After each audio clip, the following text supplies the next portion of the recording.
First of all, this is an uncertain time. It's 2017. You wrote an opinion piece which lays out your view of the world, the risks, the opportunities.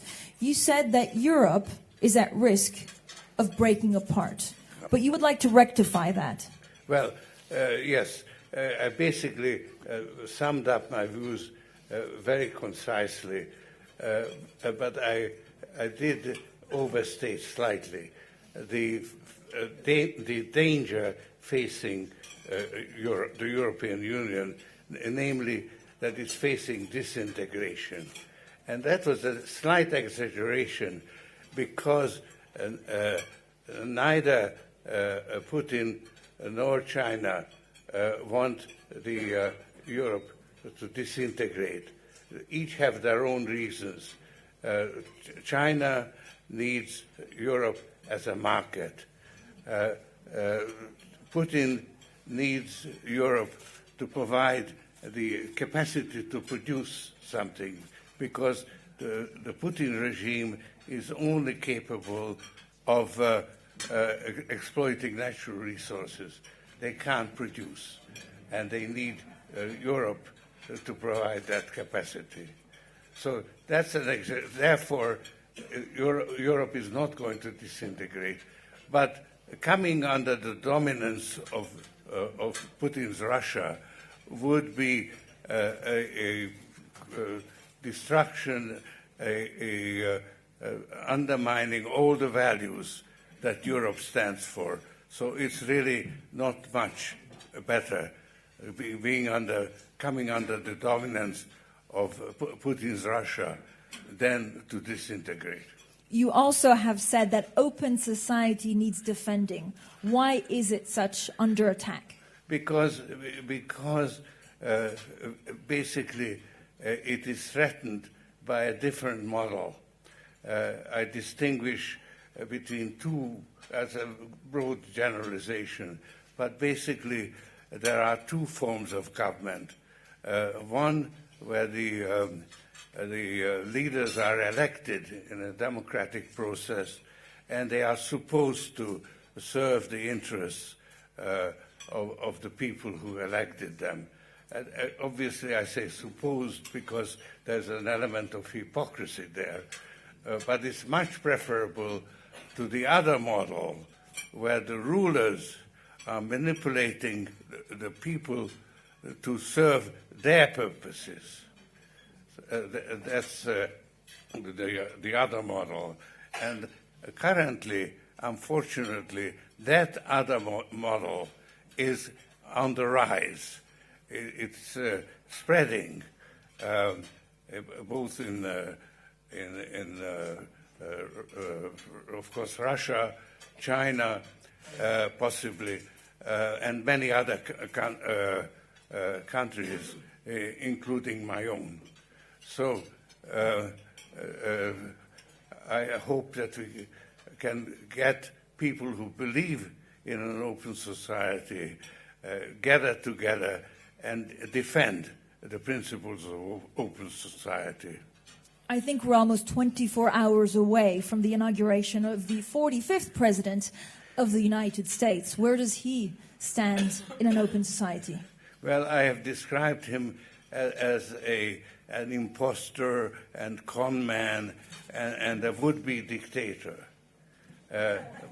But he's only a would-be dictator because I'm confident that the Constitution and the institutions of America, of the United States, are strong enough. The division of power is in operation, and he would be dictator if he could get away with it, but he won't be able to. Because he will be stopped at what point? If he goes too far? That's right. In foreign policy or domestic policy? In both areas. Obviously, in foreign policy, he has greater powers than in domestic policy. But I think Congress will be a bulwark protecting its rights. And when Trump oversteps the mark, they will fight back. And if they have a bipartisan coalition, they will actually succeed in limiting him. The markets, for the moment, seem to be behind Donald Trump. It lost you a lot of money. What are they seeing?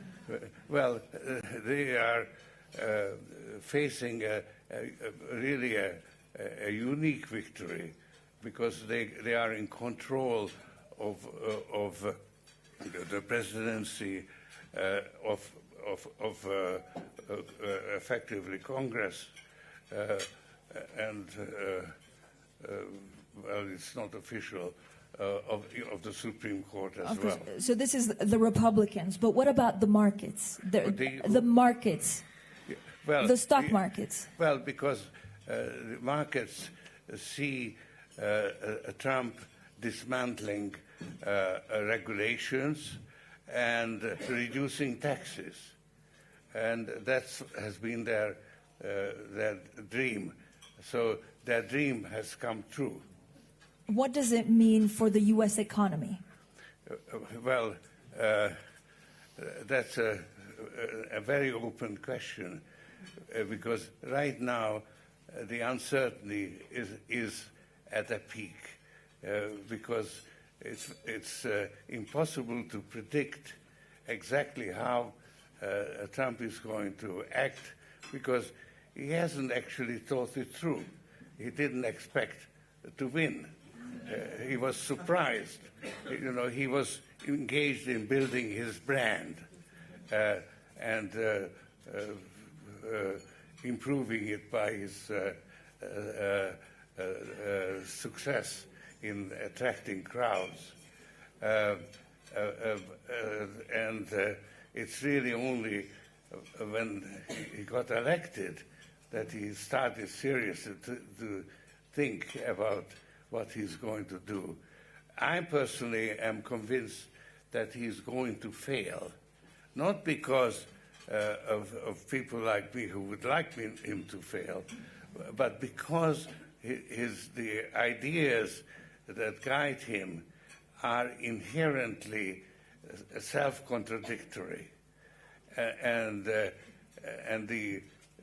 contradictions are actually already embodied by his advisors.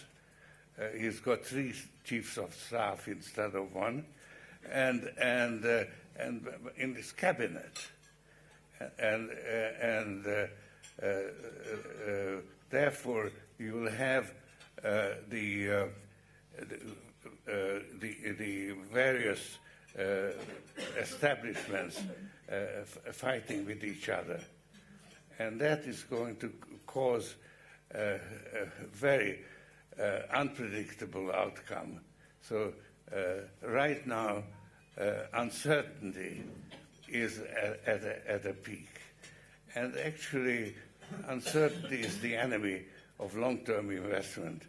So I don't think the markets are going to do very well.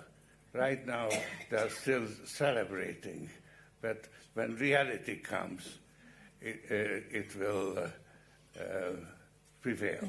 Why do you say you would like him to fail? Is it because he can do a lot of damage if he continues, well, or it's ideologically different to you? No, because he actually stands for that other form of government that is the opposite of an open society. This I called it open society, but it's really better described as dictatorship or a mafia state. That's the threat. But as I say, in America it will not succeed. But at the same time, America is going to be engaged in an internal political fight, and its beneficial influence in the world in defending open societies, imperfect as it was, will be absent. And that is will have very far-reaching negative effects in Europe, in other parts of the world. Will he unify or divide America further? Obviously, he will divide, because he considers that he embodies the will of the people, and therefore anybody who disagrees with him is not really part of the people. How should CEOs and businessmen deal with President Trump? Well, that's their business. I'm not. I will keep as far away from it as I can. You have been critical about Russia in the past.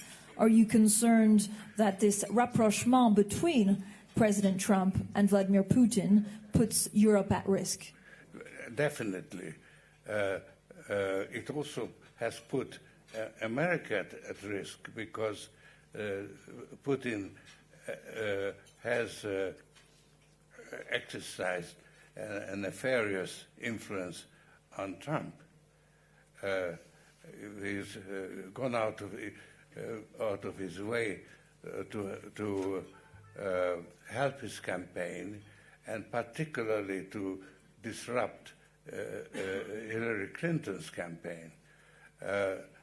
And he was successful beyond his expectations, because even Putin didn't think that he would actually succeed.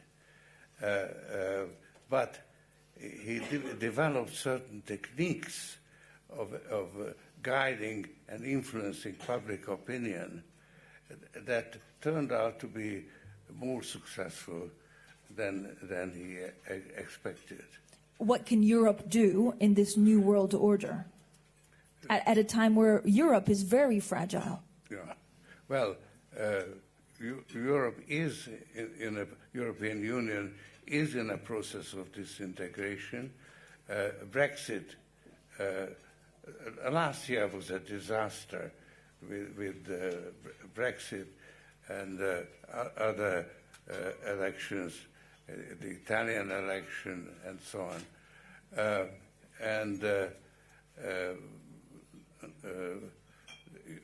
Europe is, as I say, in the process of this disintegration, and it needs to be reversed. It's not going to be easy. A lot of things have to go right. But we must make an effort to preserve the European Union in order to thoroughly reinvent it. Because the fact is that the EU has become dysfunctional because it is governed by laws which are not appropriate to the current circumstances. They were defined in the Maastricht Treaty, and different conditions, those conditions that prevailed then, no longer prevail, particularly after the financial crisis of 2008. But the treaties can't be changed because the treaty change has to be approved by referenda, and the last referenda were defeated in France and the Netherlands, and therefore the treaty change has become impossible. And therefore you have to find ways, roundabout ways, to change the laws, find some loophole, and it takes a lot of effort to do that. And we are now in the hands of the lawyers who find these loopholes, and that makes the functioning of the EU increasingly cumbersome, and as a result, action is very slow and very inadequate. So this can't continue like this. One has to recognize that the European Union has become too complicated, and people are alienated, and the anti-European parties and movements are gathering force, and things look very bleak. But how do you reconnect with that voter? Does it have to be politicians in countries such as France, or does it have to come from Brussels? Well, I think actually it has to come from the people and the political elite has to recognize that they have failed to fulfill the legitimate expectations of the electorate. And they are responsible for the breakdown of the European Union, and they have to change the direction, and the electorate has to make its voice heard. Unfortunately, due to this alienation, they are more likely to, or they're supporting the anti-European parties, and that's what makes the political situation even more difficult. Is there a link, or is this wave of populism rooted in the financial crisis? We forget about that, but Yeah. we did go through a huge financial crisis. Is there a link? Well, if Europe breaks down, the consequences will be very dire, and as I say, it's currently going in the wrong direction. But I do see a way it could be saved, and I think it has to also come. This is also recognized by many of the people in Brussels. They can't say so publicly, but they know that Europe is not functioning. How do you see Brexit playing out? It's going to be a long process, and I hope that both sides will realize that they have to find some common ground, that a bitter divorce would hurt both sides, both the UK and the EU. But the divorce will be a very long process. And as I think that people realize that they are going in the wrong direction, they will want to come together. And I think it is already happening. For instance, Barnier, who's a tough negotiator, has told the members of the European Parliament that a divorce would hurt not only the UK but also the European Union. And I think hopefully the same thing will happen. And in my opinion, it's unlikely that Prime Minister May is actually going to remain in power. He's got a very divided cabinet, a very small majority in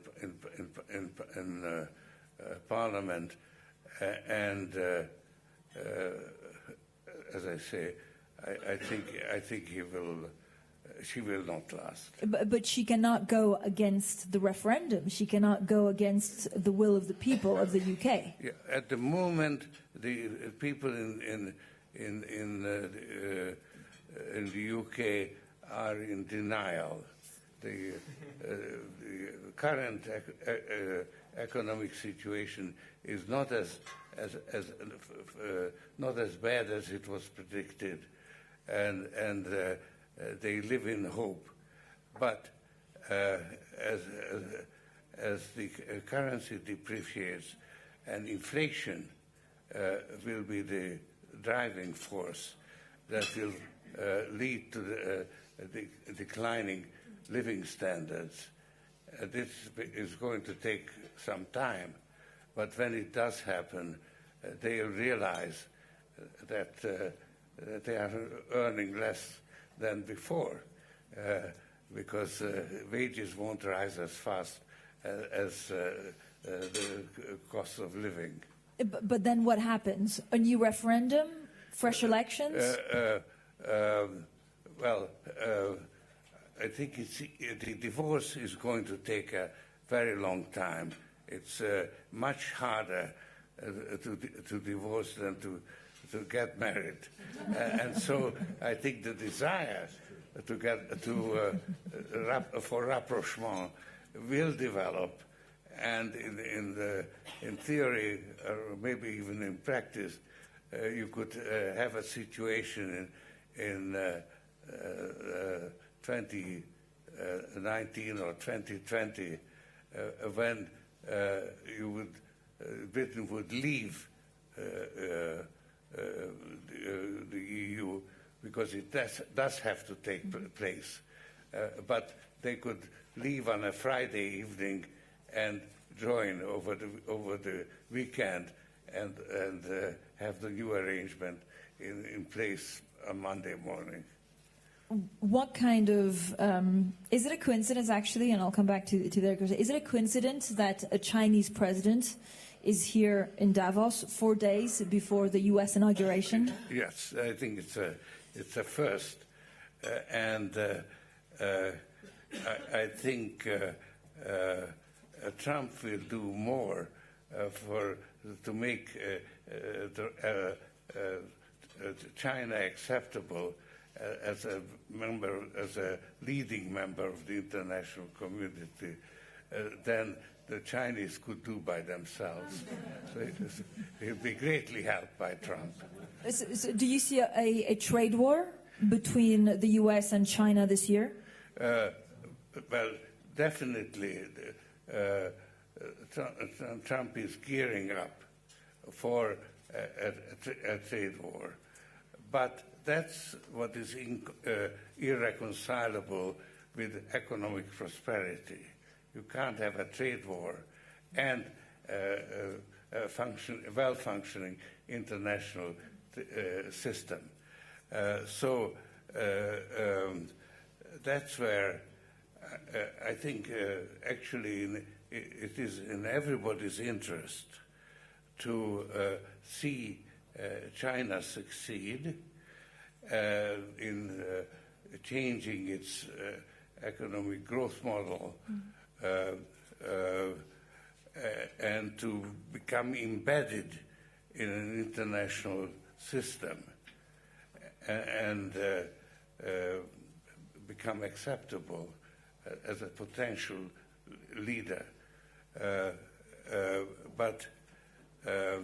And I think this is now also very much recognized by Europe, because Europe is being attacked by Trump economically, and China is attacked by Trump. So there is a common interest for Europe getting closer, finding common ground with Asia. And I've met several of the people from Brussels who spoke about that. It's a lively, under lively consideration, But I think there's a slight mistake in, not so slight, in seeking an accommodation with China, because the Asian countries are in the process of forming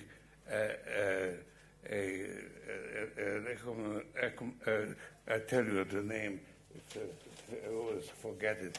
It's RCEP, Regional Comprehensive Economic Partnership. They are forming that right now. It was initiated by China.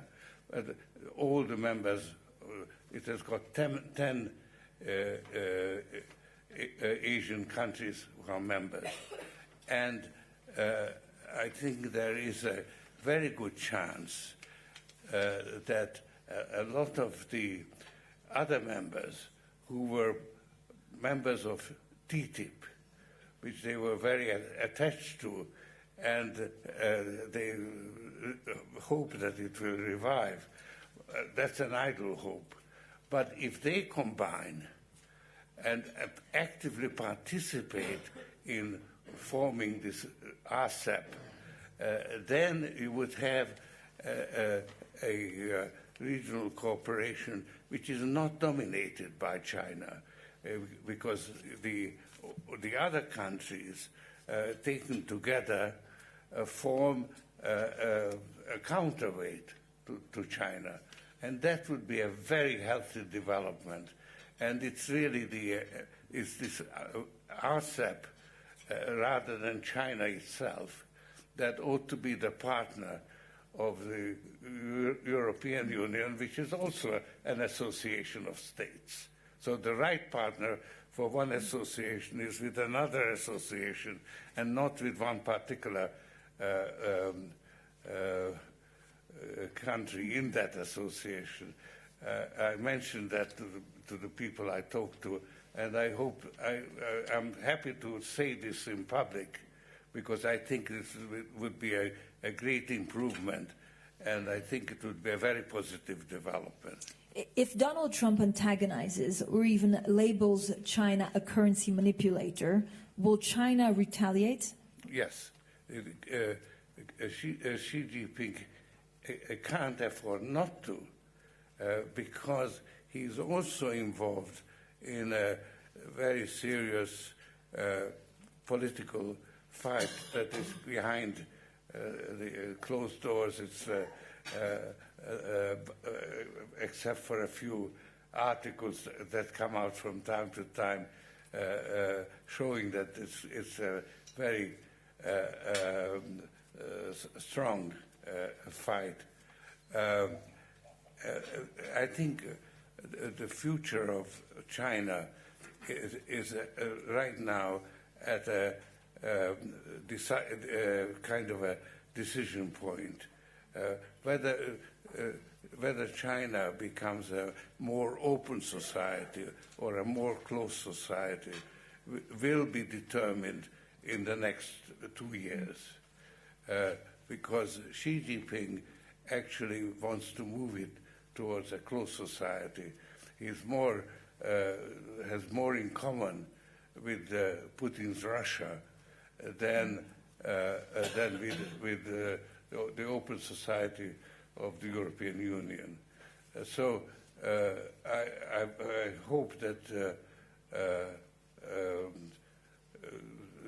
China will develop in the direction of open society, because people in very responsible positions are very much wedded to the idea of an open society. They appreciate an open society more than the people of America, because they take it for granted. They've been living in it for 200 years. But in China, they come from a much more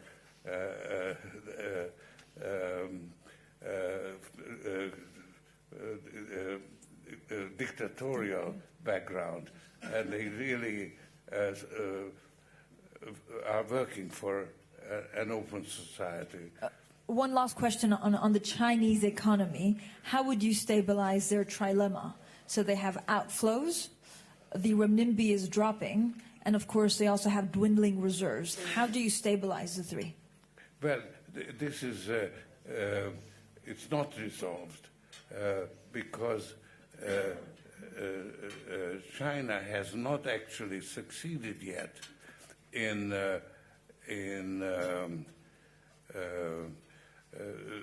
changing its growth model, but that and probably won't do it in the next 2 years because Xi Jinping wants to maintain an unsustainable rate of growth, and by is doing that by rekindling the furnaces and producing more goods that are already in supply.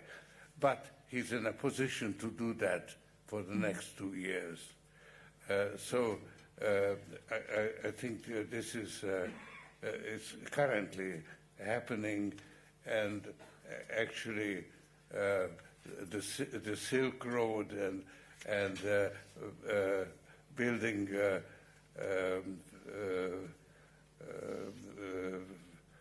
roads and railroads in the rest of Asia actually is a good way to put the surplus production to good use. The alternative is to use it for armaments, and that's what is currently in the balance, because either China will become more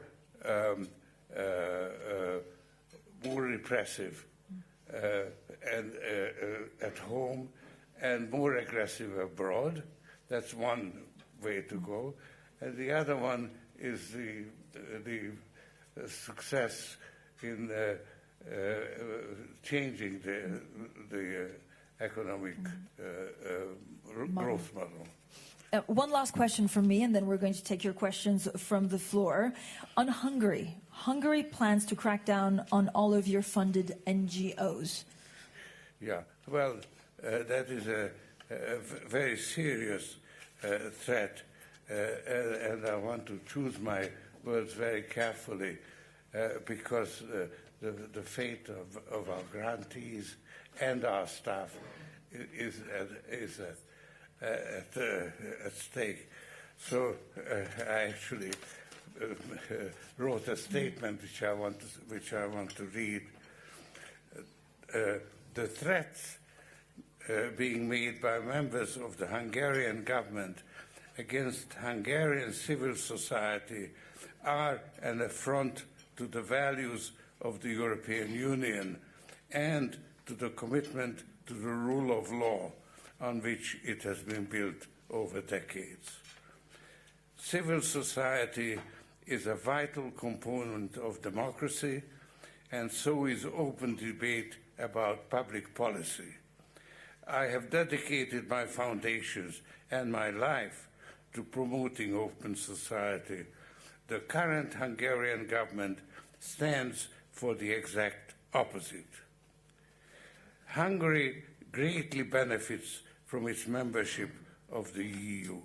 In that light, the current government's attempt to intimidate and discredit civil society is totally unacceptable.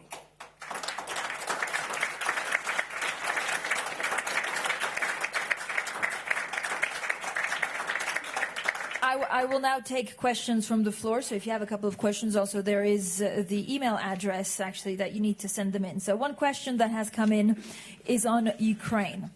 How would you describe the current political situation in Ukraine and the status of the reforms? Well, I'm very involved in Ukraine, and I can testify that the current government has already achieved more than any previous government since Maidan in introducing essential reforms. That's not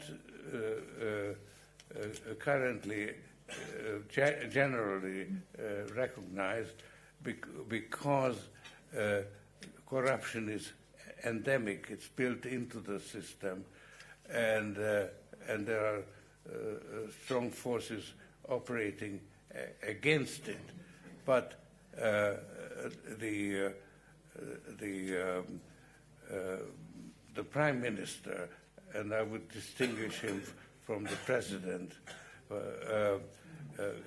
Prime Minister Groisman, who came to power just a short while ago, has already done more than any of the previous governments by going to market price on gas, and that makes it profitable to develop the Ukrainian shale gas deposits, and already Naftogaz, which is one of the major forces for reform, is producing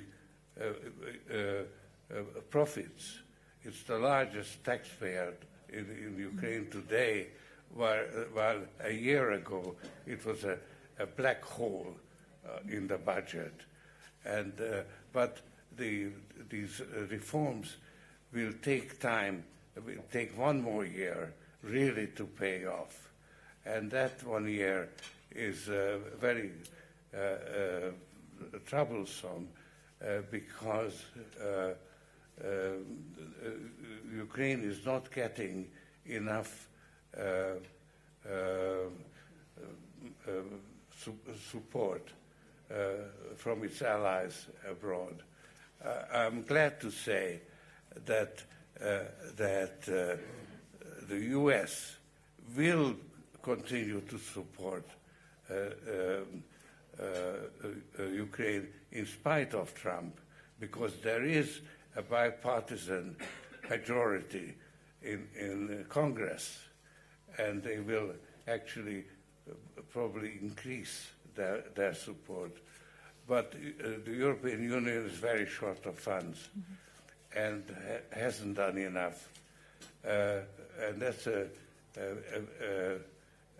big problem because actually Ukraine is the greatest asset that the EU has to defend it against Russian aggression.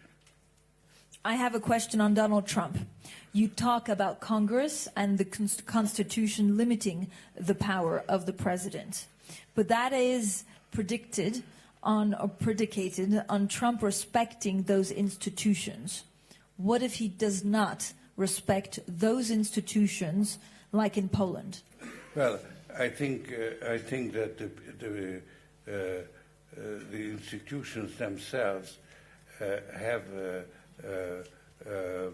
the ability to enforce themselves with the support of the Constitution. So I don't think Trump can ignore them. He does have much more control over foreign policy than domestic policy, but in domestic policy, clearly Congress has the upper hand. I have a question on Japan. You recently met with the Prime Minister Shinzo Abe. What do you expect with the government of Japan and its fiscal policy? I was actually very impressed with Abe. I was suspicious because of his sort of family history and his nationalism. My friends who were supporting Trump were telling me that he's a changed man. I didn't quite believe it until I actually had a very constructive discussion, both on economic policy, which he actually understands a great deal better than I expected him to. And we went there. I went with Adair Turner, the chairman of INET, and we had a concrete plan for dealing with the economic problem. And he asked us to send it to him, and he'll give it to his experts. And I think it will actually be adopted. It's a plan to combine monetary and fiscal stimulus in a way that doesn't add to the already enormous amount of debt, because the purchases by the central bank are matched with the stimulus. So I think there is a solution which actually will be paving the road to possible reform also in the EU. And on the geopolitical front, he could become the leader of this counterweight to China, and participate with China in CREP, which I think is the right way forward. I have a question which says you made an extraordinary pledge last September to invest $500 million in businesses that help migrants. What are you hoping to achieve by blending your investments with your philanthropy? Is to mobilize the innovative capacity of the private sector to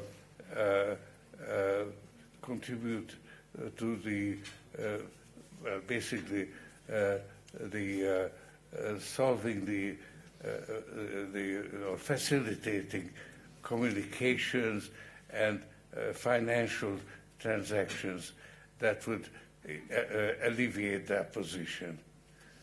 Mr. Soros, one last question. Do you see a significant probability of an impactful increase in geopolitical and military conflict, so insecurity, because of some combination of the US, Russia, and China?